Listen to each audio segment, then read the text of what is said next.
Welcome to the adventure of the Shattered Cipher, a Sherlock Holmes adventure from the series The Consulting Detective's War.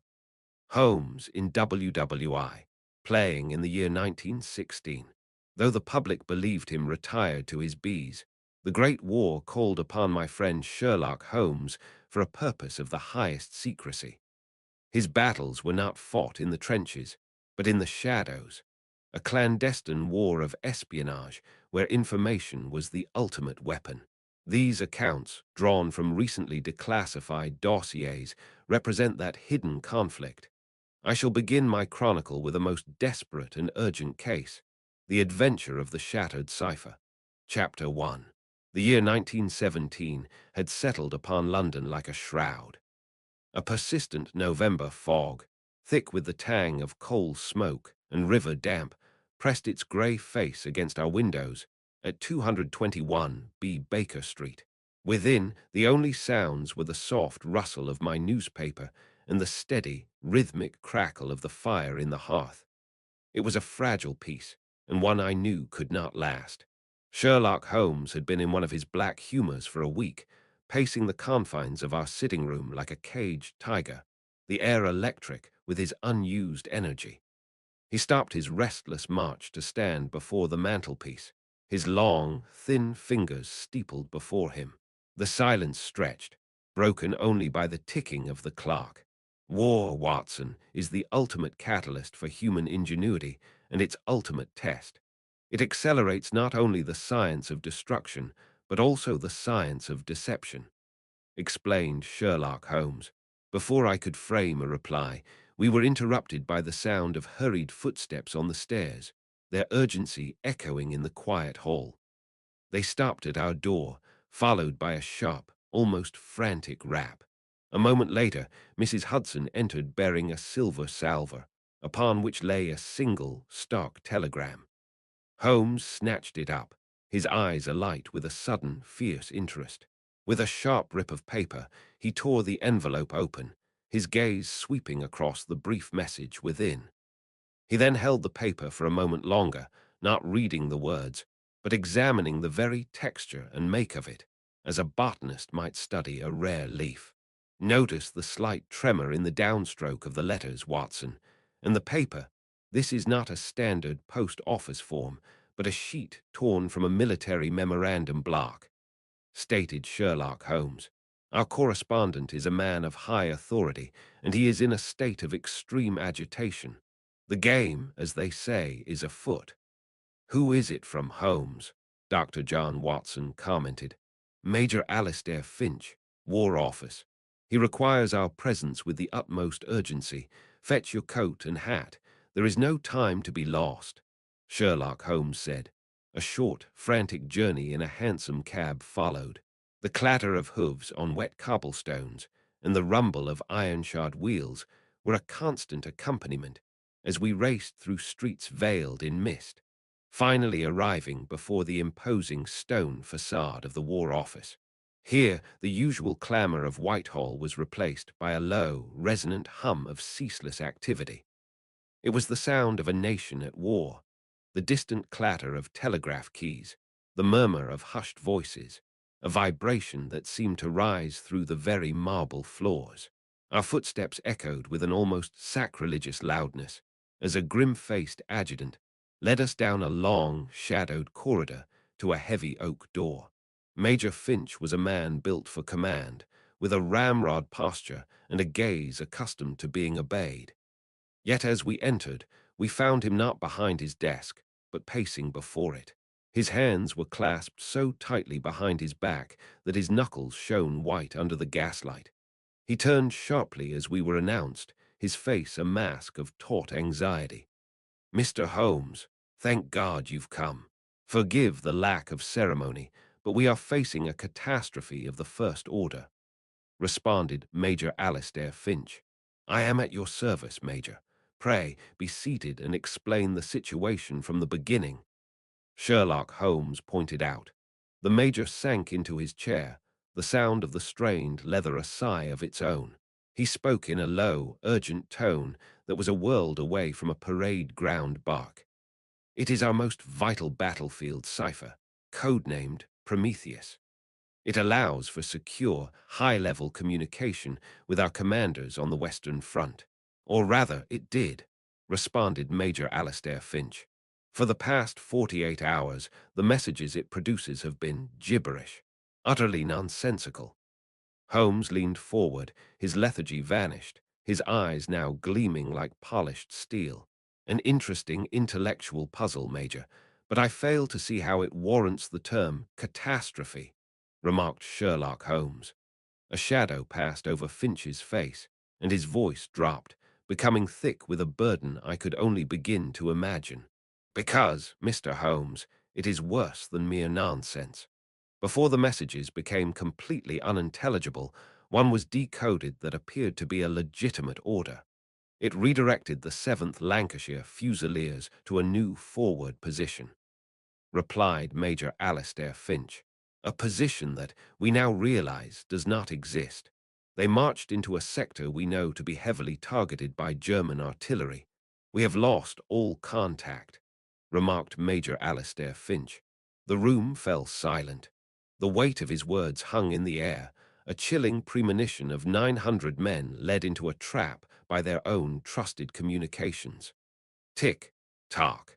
The clock on the major's desk seemed to count out the seconds of lost lives. I see. The problem is not merely that the lock is broken, but that a false key appears to work it, stated Sherlock Holmes. I must see this system, Major. I must see the machine at its point of failure, and the men who operate it. Major Finch nodded, a flicker of hope warring with the despair in his eyes. He rose to his feet, his bearing once again that of a man with a purpose. Of course. The cryptographic work is handled by a special section at the Admiralty, Room 40. It is best you see the chaos for yourselves. A car is waiting. Major Alastair Finch answered. And so our investigation began, not with a single body in a grimy London alley, but with the spectre of an entire battalion lost in the mud of France. Their fate, and perhaps the fates of many more, now hung upon the integrity of a few scrambled words. The gravity of Major Finch's final words hung in the air of our hansom cab, the hiss of its wheels on the wet London pavement, a constant companion to the sombre drumbeat of the horses' hooves. We were admitted to the Admiralty with a grim efficiency, our progress through its hallowed halls punctuated by the sharp echo of our own footsteps on the polished stone floors, and the distant, mournful cry of a foghorn from the Thames. Young men and women in uniform moved with a tense, hurried purpose, their hushed, urgent voices a low counterpoint to the mechanical din. The entire chamber hummed with an almost palpable anxiety, the intellectual engine room of the Royal Navy pushed to its breaking point. A man detached himself from a group hunched over a vast table. He was tall and gaunt, with dark circles under his eyes that spoke of sleepless nights. His uniform, though impeccably tailored, seemed to hang upon a frame diminished by worry. This, I surmised, was the architect of the chaos. Mr. Holmes, Lieutenant Commander Ashton at your service, we've been eagerly awaiting your arrival. It's the cipher, you see, my cipher. The blasted thing's falling to pieces. Lieutenant Commander Thomas Ashton said. His voice was a taut wire, vibrating with a mixture of technical pride and raw panic. The words were clipped precise, as if he were reporting a fault in a machine rather than a catastrophe of his own making. Holmes met the man's frantic gaze with a calm that seemed almost unnatural in the chaotic room. His own voice, when he spoke, was a quiet counterpoint to the surrounding storm. Failing or being failed, there is a distinction. I should like to see the corrupted messages, Lieutenant, and more importantly, the original coded dispatches from which they were transcribed, stated Sherlock Holmes. Yes, the outputs. Look, the decryption yields nothing but statistical noise. It's gibberish, but it's patterned gibberish. We're sending men to coordinates that don't exist. We're chasing phantoms on the sea because my numbers have turned to lies, remarked Lieutenant Commander Thomas Ashton. Ashton's voice cracked under the strain as he gestured wildly towards a table buried under printouts. He thrust a sheaf of papers into Holmes's hands with a dry, crackling sound. My friend ignored the translated nonsense and went straight for the telegraph slips, the long ribbons of paper bearing the raw Morse code. He produced his familiar magnifying glass, and the frantic energy of the room seemed to fade into the background as he bent over the documents. He laid two slips side by side, one sound, one corrupted, and traced the markings with his finger, his brow furrowed in absolute concentration. Time seemed to stretch, the relentless clicking of the machines the only measure of its passage.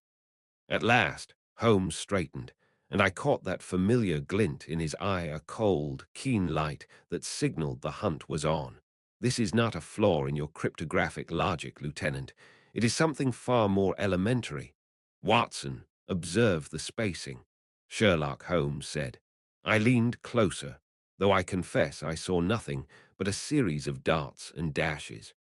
Holmes made a sharp tapping sound with his glass upon a specific point on the corrupted message. Here, after this five-letter group, the pause is fractionally longer than standard protocol dictates. And here again, it is not random. It is a hesitation, a minute alteration in the rhythm of the operator's hand. This is not a German spy painstakingly breaking your code from afar. This is a poison being injected directly into the bloodstream. Sherlock Holmes said. A cold dread settled upon me. The implication was clear and terrible. The enemy was not at the gate. He was already inside. Holmes's voice dropped, cutting through the mechanical noise of the room with chilling precision. The fault, Lieutenant, lies not in the cipher, but in the hand that taps the key. We are no longer hunting for a mathematical error. We are hunting for a traitor within these walls. Sherlock Holmes responded. The air in room 40 was thick, heavy with the scent of floor wax, old paper, and unspoken anxiety. From an adjoining chamber, the ceaseless chatter of a telegraph key provided a frantic, metallic counterpoint to the funereal quiet in which we stood. Holmes hunched over the desk, his fingers tracing the irregular cipher sheets spread beneath the green-shaded glow of a desk lamp. The room where Lieutenant Commander Ashton had left us buzzed with tension. The error is too consistent, Watson. It is not random. See here and here. A substitution is made, but it follows a pattern, a flawed secondary pattern superimposed upon the original. This is not a machine breaking down. It is a mind intervening, replied Sherlock Holmes. He straightened up as Lieutenant Commander Ashton approached, his face a mask of grim concern. Holmes gestured to the assembled clerks, young men unfit for the front or recalled veterans, all hunched over their work. Commander, the minds you have working here, are they all beyond question? The integrity of your men, stated Sherlock Holmes. Beyond reproach, Mr. Holmes. Every man is vetted by naval intelligence, triple-checked. The only civilian staff are the cleaners, and they are never left unsupervised. The threat is external, a new German technique, replied Lieutenant Commander Ashton. And the instruments themselves, the typewriters used for the initial plain text drafts, replied Sherlock Holmes. Standard Underwoods, serviced regularly. We've found no mechanical fault. The error, as you see, is in the encryption, not the transcription, answered Lieutenant Commander Ashton. Holmes offered a curt nod, his gaze drifting from the commander to a young sub-lieutenant working diligently at a nearby desk. He approached the man, who looked up, startled. You were on duty when the last flawed message was transcribed, were you not? Sherlock Holmes said. Yes, sir. I typed the plain text myself before it went for encoding. I checked it twice, Sub-Lieutenant Price replied. And you noticed nothing unusual? A hesitation in the telegraph, a smudge on the paper, a change in the typewriter's action, declared Sherlock Holmes. No, sir, nothing at all. It was a perfectly routine transcription. The machine felt normal, just as it always does, Sub-Lieutenant Price answered. Holmes thanked the young officer. Though the interviews had seemingly yielded no new facts, His gaze now swept the long room with a renewed intensity, no longer focused on the papers or the staff, but on the entire ecosystem of the place. My own attention drifted, and for the first time I became aware of another presence. A woman of indeterminate middle years, part of the cleaning staff, moved with a deliberate quiet, emptying a waste paper basket here, wiping a dusty ledge there. There was nothing remarkable about her, save for the fact that in a room bristling with military secrets, she moved entirely unremarked. As she approached the desk of Sub-Lieutenant Price, she stumbled slightly. Her hand braced against the side of his table. A small stack of papers slid, and she righted them with a murmured apology that the officer barely acknowledged. But Holmes missed nothing. His attention, once fixed upon the ciphers, was now riveted upon this unassuming woman. "Curious indeed, Watson, most curious," Sherlock Holmes noted. "What is it, Holmes? The woman," commented Dr. John Watson. "She is Belgian by her features, a refugee, no doubt, given a position out of pity. Notice her hands, Watson. The right steadied the papers, but the left hovered for a fraction of a second over the man's inkwell and blotter. An unconscious gesture, perhaps, or a conscious one, disguised as a stumble," Sherlock Holmes pointed out. As the woman, Frau Schmidt, I learned later, moved towards the door with her bucket, Holmes stepped forward. His movement was so fluid it appeared casual, an idle stroll. "Excuse me, madam. You have dropped something," remarked Sherlock Holmes. Frau Schmidt stopped dead. I heard the soft scrape of her shoes as she turned slowly. A palpable tension entered the air around her. When she replied, a faint accent, now thick with strain, was evident in her voice. I do not think so, sir," replied Frau Elsa Schmidt. Holmes bent down, his fingers plucking a minuscule object from the polished floorboards. He straightened, holding it between his thumb and forefinger. It was not a button, nor a coin, but a tiny, tightly rolled cylinder of paper, no bigger than the tip of my little finger. He unrolled it with the utmost care. It was a sliver of blotting paper. Upon it, in reverse, was the faint, unmistakable impression of a single, angular character. It was a character that belonged not to the English alphabet, but to the German. "As I said, you dropped this," observed Sherlock Holmes. A choked gasp escaped Frau Schmidt. She stared at the damning scrap, then snatched it from his hand. Stammering something incoherent about a mistake, she turned and fled, the frantic clatter of her bucket echoing down the stone corridor. "Good heavens, Holmes, sabotage. It is her," commented Dr. John Watson. "She is a part of it, Watson, but she is a pawn, not the master. That blotter tells us the what, but not the how or the why. It confirms the source of the corruption is here, within these walls. But a cleaner would not have the cryptographic skill to devise such a subtle attack. She is a courier, a tool," Sherlock Holmes noted. He turned from the door, the energy around him suddenly sharp and purposeful. The puzzle had shifted, its pieces rearranging into a new, more sinister shape. "Our investigation here is done for the moment. This is no longer merely the Admiralty's dilemma. We must go to the War Office. I suspect there are other currents at play, and we need a man with a broader view of the conflict's machinery. Come, Watson, the game is most certainly afoot," declared Sherlock Holmes. The evidence of tampering in room 40 lent our investigation a terrible urgency.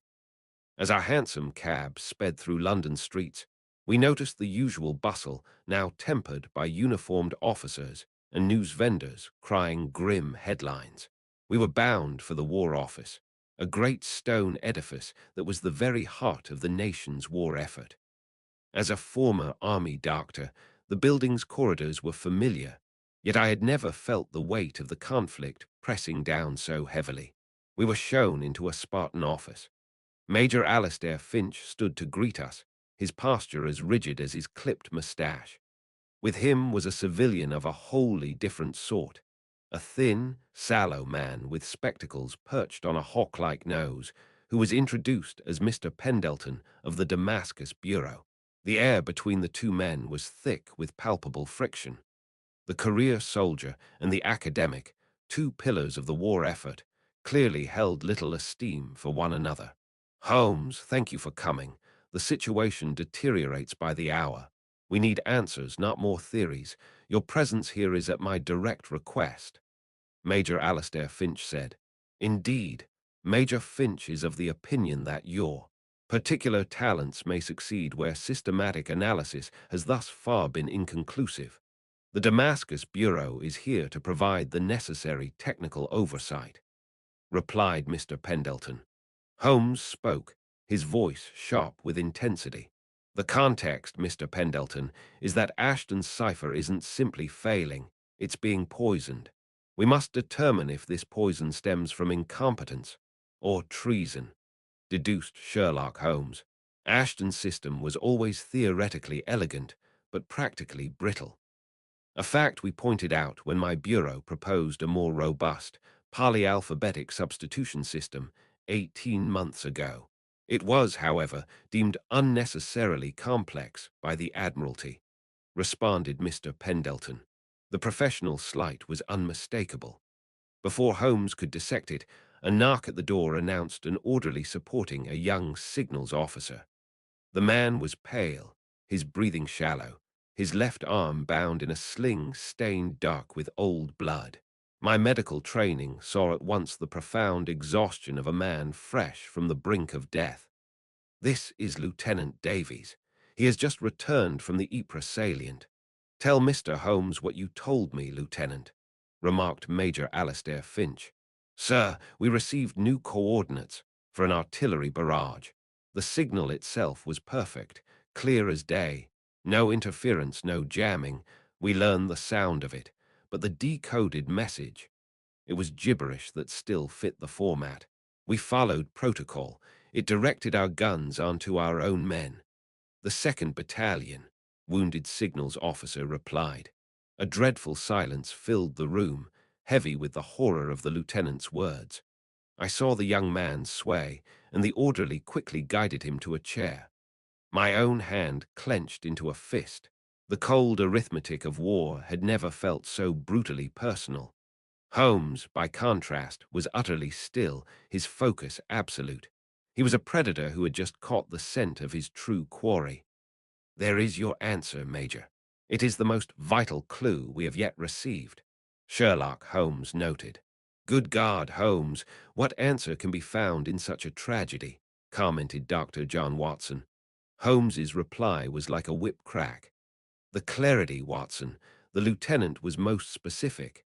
The transmission was flawless. Therefore, the corruption did not happen in the ether between here and France. It was not German jamming. The message was poisoned before it was ever transmitted. The saboteur is not at the front, gentlemen. The saboteur is here. In London, Sherlock Holmes observed sharply. Holmes let the words hang in the air, their weight pressing down on us all. Major Finch stared, his military certainty shattered. A cold dread washed over me at the thought of a traitor nesting so close to the heart of the war effort. His point made, Holmes retrieved his hat and coat, his movements once again sharp and decisive. Our work here is concluded. The battlefield has shifted, Watson. This is no longer a matter of signals intelligence, but of human treachery. Come.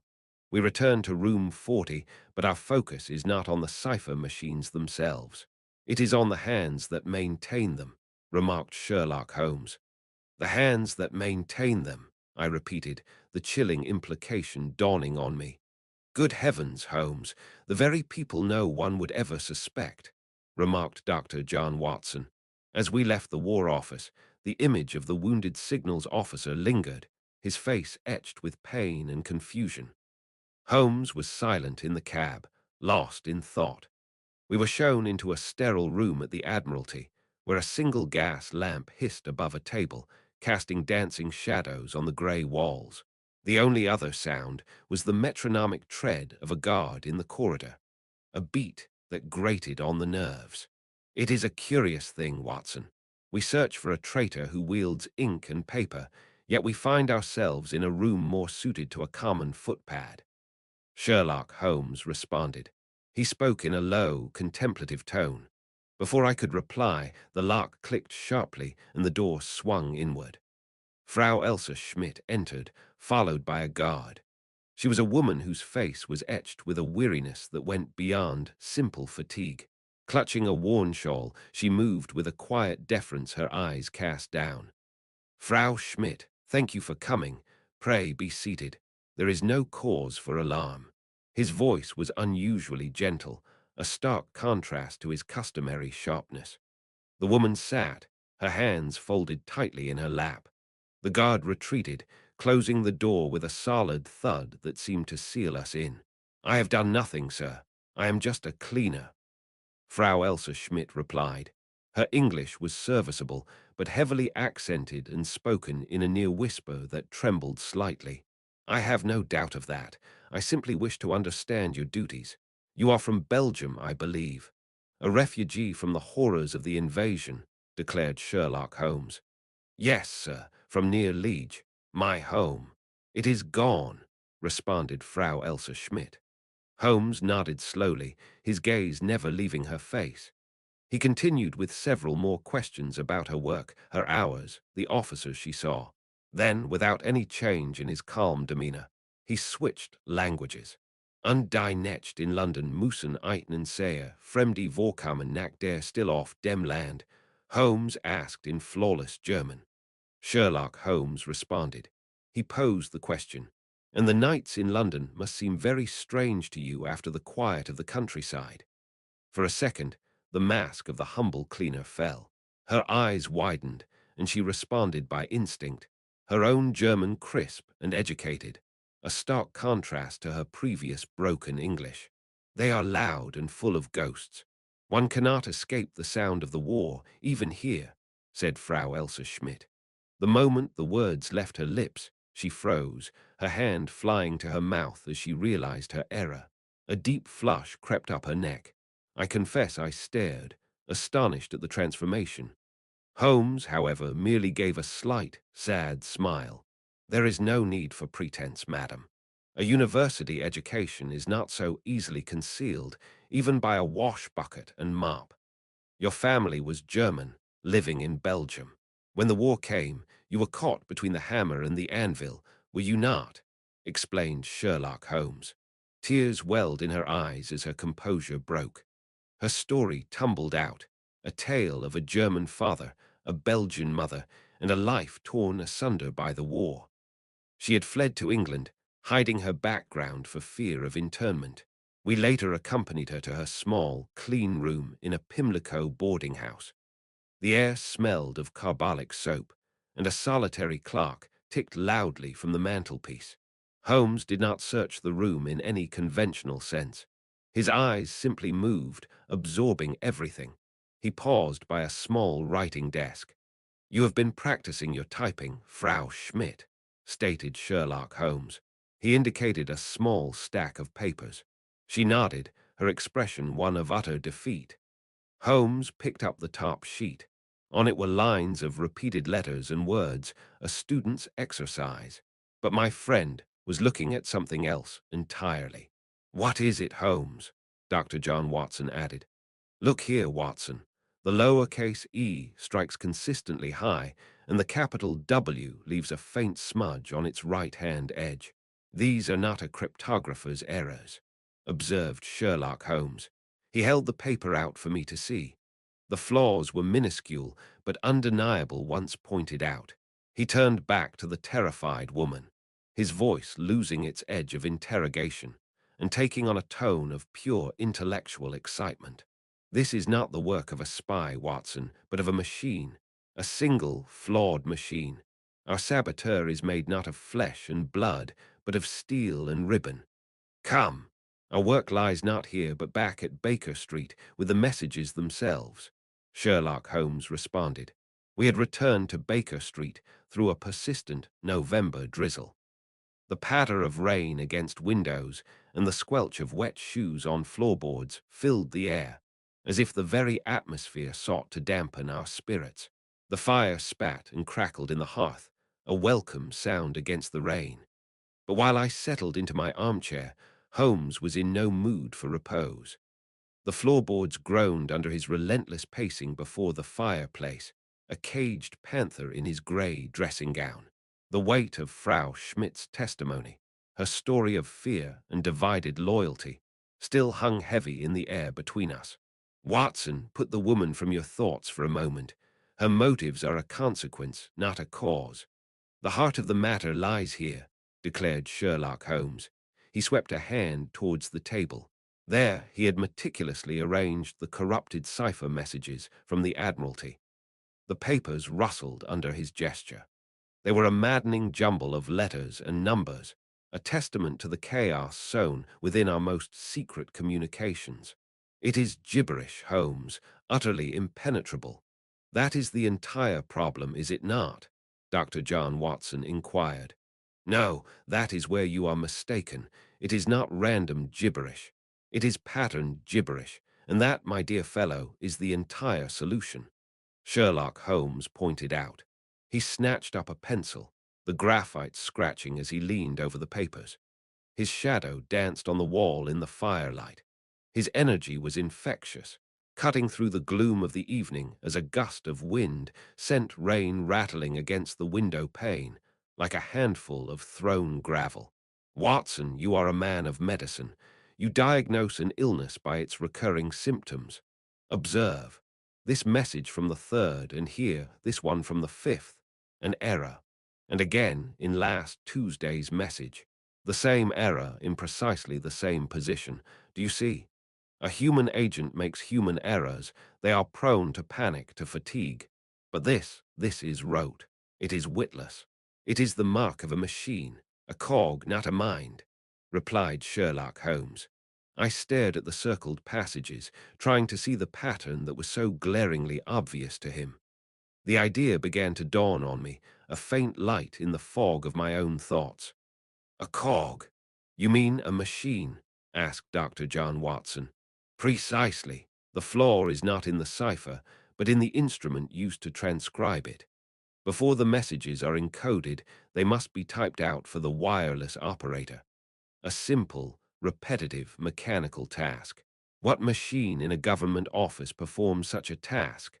Stated Sherlock Holmes. The answer struck me with the force of a physical blow. Suddenly, the rhythmic, metallic clatter of the Admiralty's offices filled my memory. Good heavens, the typewriter, responded Dr. John Watson. Before the words were fully out of my mouth, Holmes was already casting aside his dressing gown and reaching for his coat. The hunt was on once more. Within minutes, we were in a hansom cab, its wheels hissing on the wet cobblestones as we plunged through the gaslit streets towards Whitehall. The clatter grew louder as we approached the typing room, a mechanical storm behind a closed door. We were ushered inside, and the sound became a physical presence, a constant, percussive rain from a dozen typists hard at work. With a curt word to the bewildered supervisor, Holmes wasted no time. He strode down the rows of black metal machines, his eyes scanning each one with an unnerving intensity. The sound of his footsteps was sharp against the background clatter. He passed the newer models, his gaze settling on a line of older Remington standards.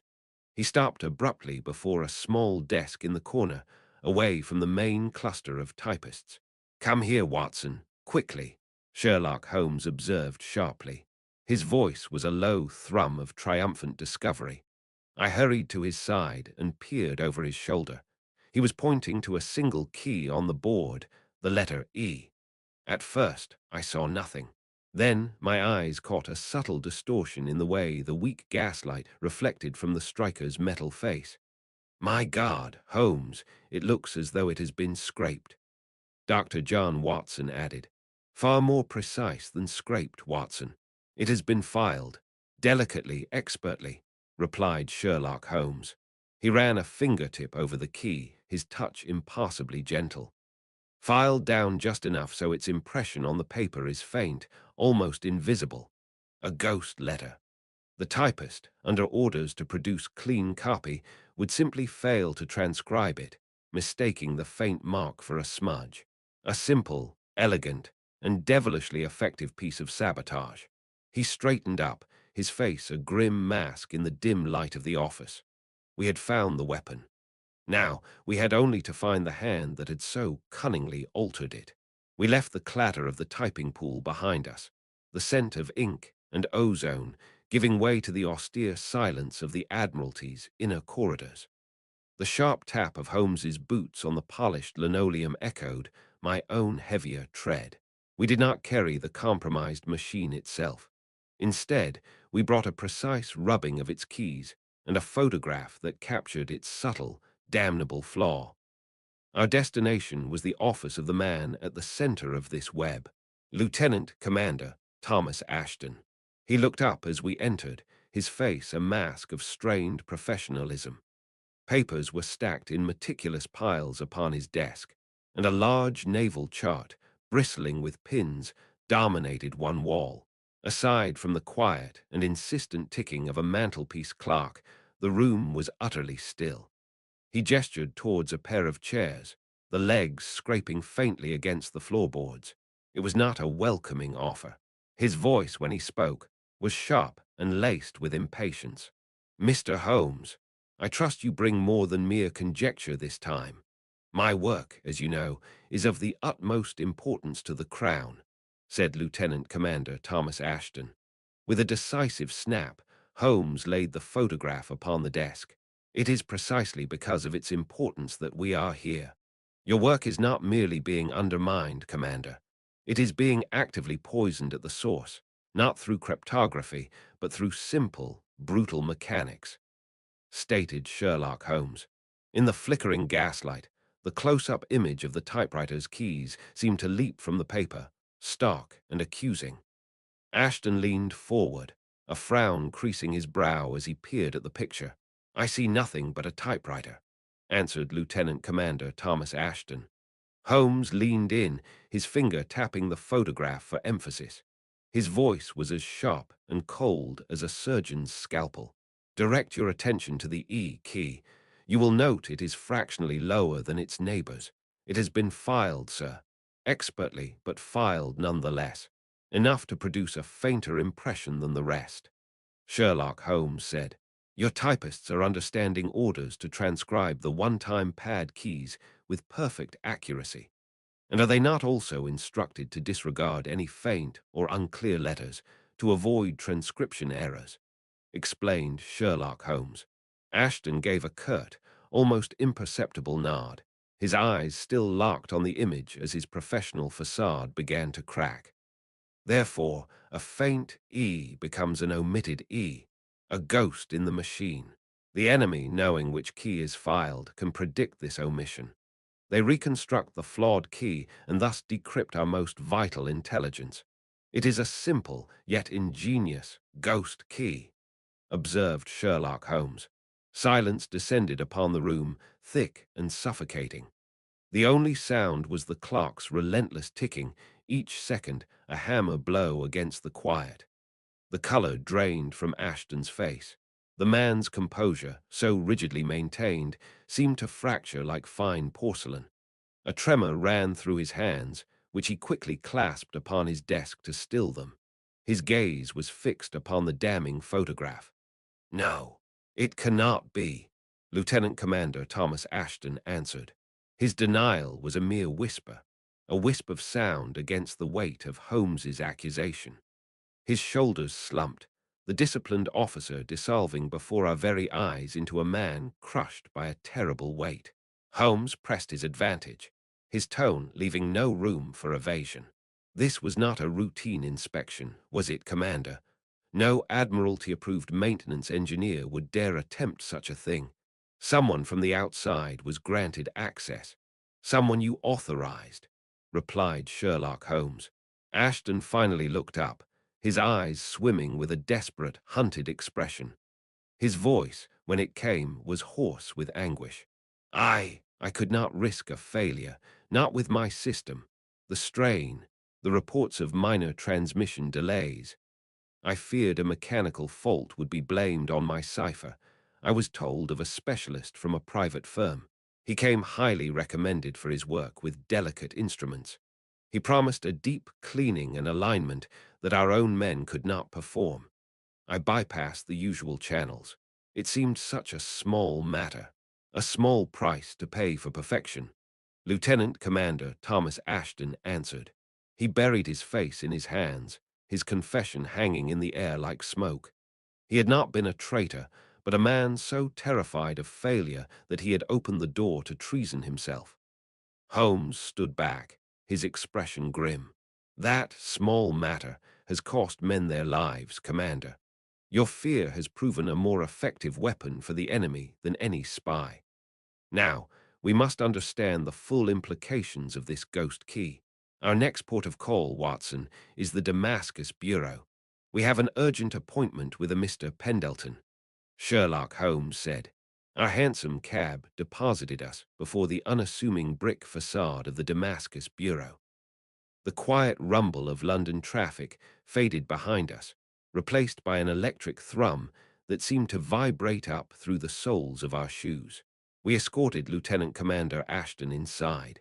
He moved like a man in a trance, his shoulders slumped, his spirit utterly broken.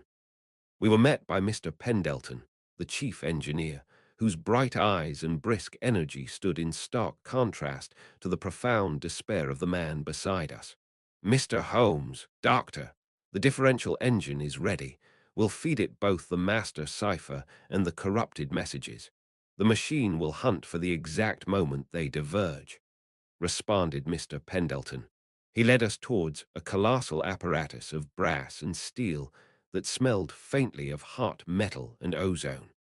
It was a labyrinth of wires and vacuum tubes blinking with 100 tiny lights. Ashton shuffled behind us, a ghost at the feast of his own undoing. Pendleton fed 2 long paper tapes into the machine, which immediately began its chattering analysis, spitting out results with a series of methodical, rhythmic clicks. There, the pattern emerges, just as I surmised, Sherlock Holmes noted. Holmes's voice cut through the mechanical cacophony like a knife.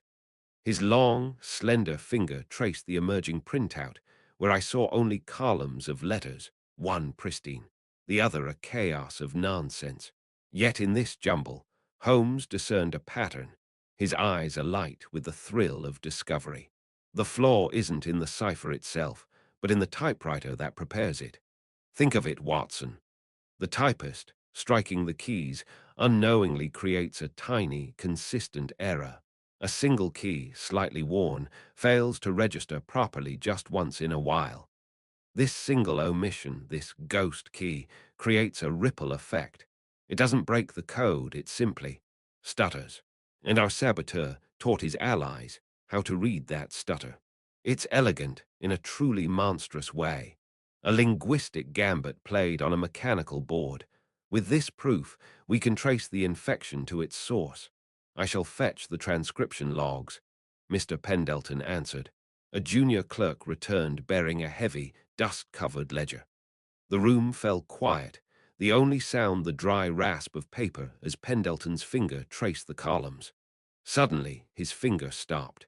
The air of academic excitement vanished from his face, replaced by a look of grave confusion. This cannot be right. Here, dated 6 weeks ago, a query from the head transcriptionist at Station 7, noting a pattern of what she termed phantom anomalies. The report was escalated, Mr. Pendleton replied. He turned the heavy book around for us to see. At the bottom of the page, in a crisp, authoritative hand, was a brief notation. Monitor, but likely operator error. No action required. Beneath it was a signature. Pendleton's voice was hollow, all the life drained from it as he read the name aloud. Signed, T. Ashton, L.T., CMDR. A collective intake of breath was the only reply. Ashton, who had been a statue of misery, made a small, choked sound, as if the air had been punched from his lungs. He stared at his own signature, his face a bloodless mask of horror. An official report from the front. Good God, man, how could you simply dismiss it? Asked Dr. John Watson. Because it was not dismissed by an officer, Watson, but by a creator. To acknowledge this report was to admit a flaw in his perfect system. It was to confess a vulnerability, declared Sherlock Holmes. Holmes's voice softened, losing its sharp, analytical edge. It held not accusation, but a profound, almost weary understanding. He paced before the silent machine, his hands clasped behind his back. Our adversaries did not merely target a typewriter key. They targeted Commander Ashton's professional pride. They wagered that his deep-seated fear of failure would compel him to ignore the one warning that could have exposed their entire scheme. He did not want to see the crack in his own creation, and so he became the unwitting guardian of their plot. Sherlock Holmes said. The terrible logic of it hung in the air, more damning than any shouted accusation. The only sound was a ragged, choked breathing as Ashton finally crumpled into a nearby chair, his face in his hands, his shoulders shaking with silent, racking sobs. Holmes watched him, his expression unreadable for a moment, a flicker of something, pity perhaps, before the mask of pure, cold logic snapped back into place. Pendleton, your mind and your machine have been magnificent. You have not only found the weapon, you have handed it to us. Now, we must use it to lay a trap. There is a message that must be sent, and a very particular person who must be made to type it, declared Sherlock Holmes. We returned to the Admiralty's room 40 under a cloak of the utmost secrecy. The air within, usually a hive of quiet industry, was now thick with a palpable tension that seemed to deaden the incessant clicking of the telegraph machines. Major Finch stood with us, his face a grim mask, whilst Lieutenant Commander Ashton sat at a nearby desk, his complexion ashen, his hands trembling where they rested upon the blotter. Commander, your part in this is simple, yet everything depends upon its precise execution, observed Sherlock Holmes. Holmes slid a single, sealed document across the polished wood of the table. Its wax seal was a perfect, unbroken crimson. Ashton stared at it as if it were a serpent. This document contains false troop movements. Log and file it yourself, then have Frau Schmidt tidy your office as usual. Show no sign of distress. Remember, Commander, your fear was their weapon. Tonight, your composure is our shield, deduced Sherlock Holmes. Ashton gave a shuddering nod. Later that evening, we were enveloped by the damp chill of a closed carriage in Lambeth. The minutes crawled by, punctuated only by the slow, echoing clop of a distant dray horse. Through the condensation on the window, we watched the drab tobacconist's shop opposite. Suddenly, a figure materialized from the swirling fog. Frau Schmidt had arrived. She did not enter, but paused by a darkened doorway. From its depths a man appeared. The exchange was a masterpiece of subtlety, a brushed sleeve, a dropped glove retrieved. It was over in a heartbeat. Then, as if summoned from the shadows themselves, Major Finch's men moved, their footsteps swallowed by the wet pavement until the very last moment. An hour later, we were all gathered in a stock interrogation room. The captured agent, a man with the bland face of a clerk, sat in silence, while Frau Schmidt stood near the wall, her expression one of resignation rather than fear. It was here that Holmes, his voice clear and sharp as splintered glass, laid the entire conspiracy bare. You were searching for a master spy, Major, a saboteur who had infiltrated the very heart of your communications. You were mistaken. The enemy's approach was far more subtle, Sherlock Holmes responded. More subtle.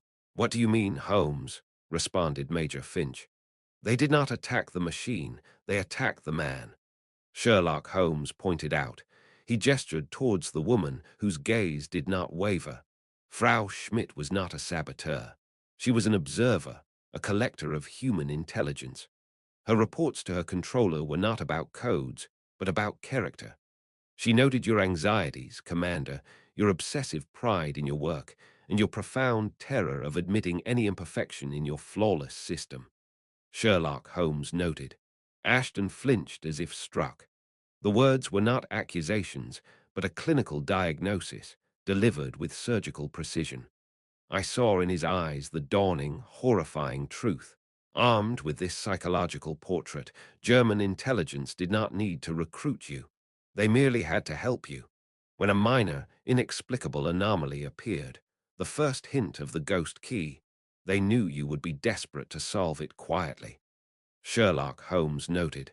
A dreadful silence filled the room, broken only by a sharp intake of breath from Ashton. So they arranged for a brilliant technician to be recommended to you through back channels. A man who praised your work, who understood your genius, and who promised a swift, discreet solution. In your haste to erase the blemish, Commander, you took a single shortcut. You accepted the recommendation without the full, tedious security vetting required by protocol. Holmes's voice dropped, becoming a quiet, damning indictment. That one breach of procedure, born not of treason but of fear, was the key that unlocked everything for them.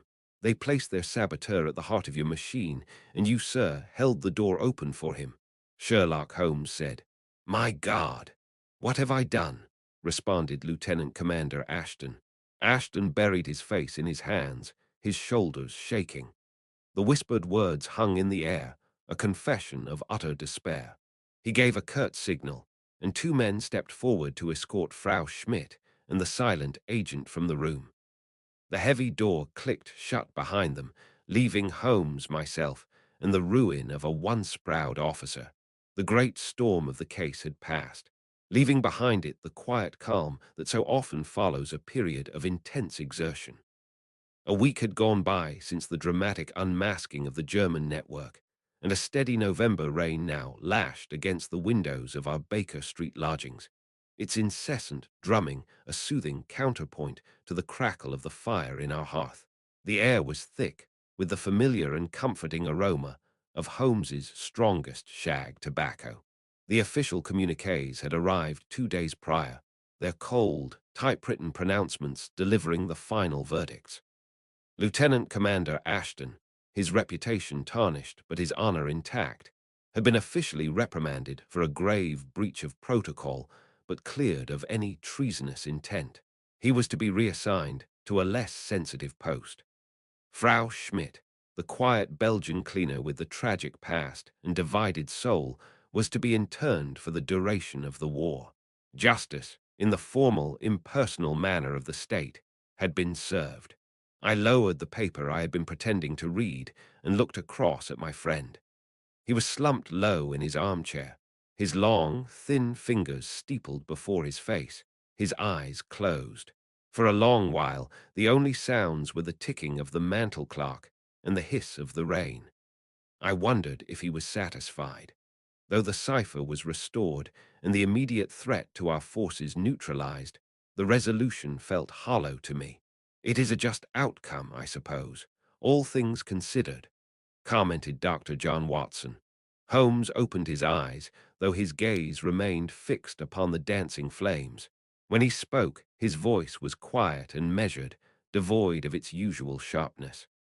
Justice, Watson, is a matter for the courts and the War Office.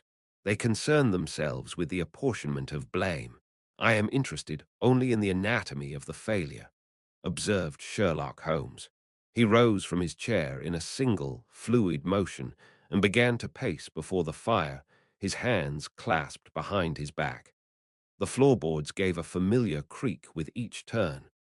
Consider the immense complexity of the system Ashton designed. A marvel of mechanical and intellectual ingenuity, a fortress of secrets intended to be impregnable. The German High Command threw their finest minds at it and failed. They sought a crack in the machine, Watson, and found none, deduced Sherlock Holmes. He paused, turning to face me, his gray eyes alight with that peculiar fire I knew so well. It was the look he wore when a case had distilled itself down to a single, elegant principle. And so, they ceased to attack the machine. They attacked the man who ran it. They did not need to understand the cipher. They needed only to understand Ashton. What did they find? Not a traitor, not a fool, but a brilliant man terrified of his own fallibility. Sherlock Holmes responded. His professional pride, then. His fear of being found wanting, remarked Dr. John Watson. A faint smile touched Holmes's lips. He gestured towards the window, where the gaslight from the street below cast a watery gleam upon the wet pavement. Precisely. The greatest vulnerability in any system, Watson, is not a flaw in the design or a weakness in the materials.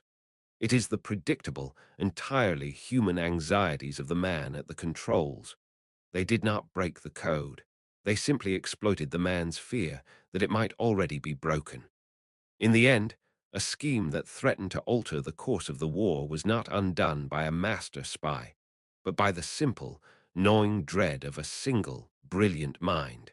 That is the true lesson here. The rest is merely paperwork, Sherlock Holmes said. With that, he fell silent. I understood then that the case of the shattered cipher was truly closed. He turned from the fire, picked up his violin from its case, and drew the bow slowly across the strings. A low, melancholic note filled the room, mingling with the sound of the rain. I knew then that his mind was already moving on, leaving the wreckage of this sordid affair behind as he sought solace in the immaculate logic of music.